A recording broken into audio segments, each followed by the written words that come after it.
today. A lot of good things, a lot of things to work on. Obviously, you can tell by watching practice that there's a lot of learning going on offense, 4 days in to install. And I thought today it caught up to him a little bit just in terms of the volume, but you're going to have those peaks and valleys. I mean, that's just part of the learning process. So I'm encouraged by their attitude and their effort, but we'll continue to get better with learning the verbiage and lining up quicker and getting the ball up quicker and getting it out on time and assignments and things like that. So, for a head coach, anytime you walk over here after practice, you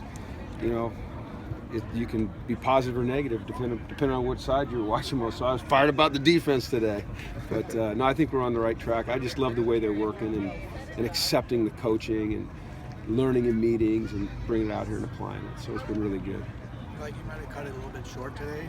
No, we were about 6.5 or 2.5 hours, and that's what we did. Yeah, we got all our work in today. It was great. You saw we did we incorporated, normally at the end of practice we do our field goals and stuff. We did that in our little red zone lockout period, which is a competitive period. So we got a ton of great work. Splitting fields and going on each field has been huge.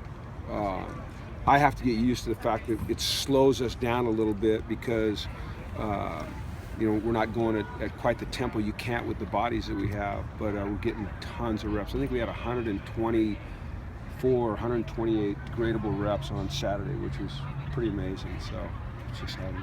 Like Darnay's making some big plays, making an early bid to go up the depth chart.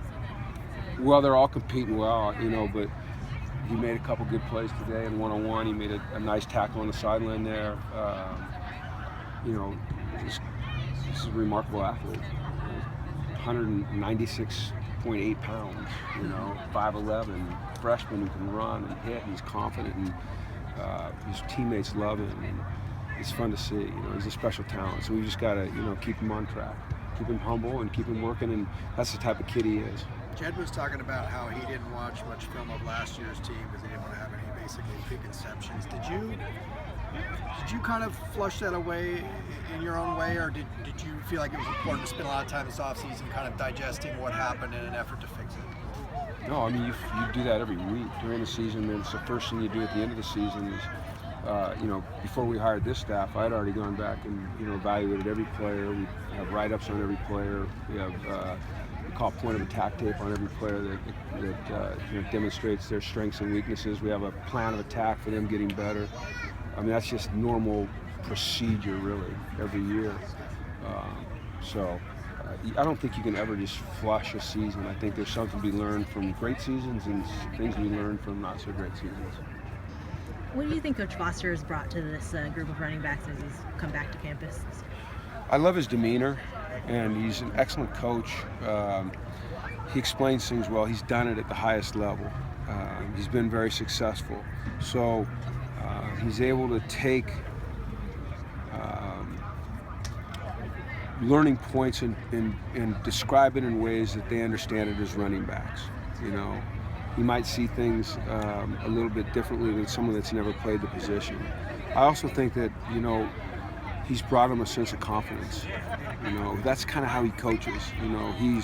He's demanding, but he's never demeaning towards him. And I think that's a really important quality to coach. When you can demand the heck out of guys, you'll be as demanding as heck as long as you're not demeaning in your language. And I think he's really good at that. How do you think the running backs are doing? Has someone stood out to you? Yeah, I think that Bolu has really stood out, and I think that Brandon Stevens has really stood out, and then Saturday, Nate Starks did some great things. So I'm excited about those three, and I think Soso's getting it. And some of the things that we're doing are new. Some of the inside, the outside zone. You have to be a little bit more detailed in your angle of departure, and they all just kind of get it at a different pace. But I think those four are doing a nice job. Khalil's doing a nice job, and then Jalen Starks with the giant club on his hand, actually had a catch in the flat today. So it's a good group. It's a solid group.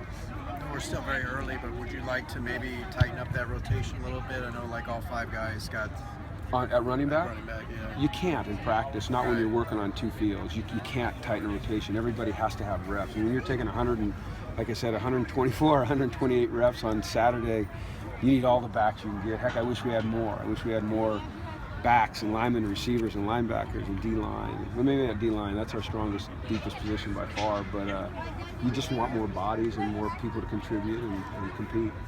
So, anyway. Okay?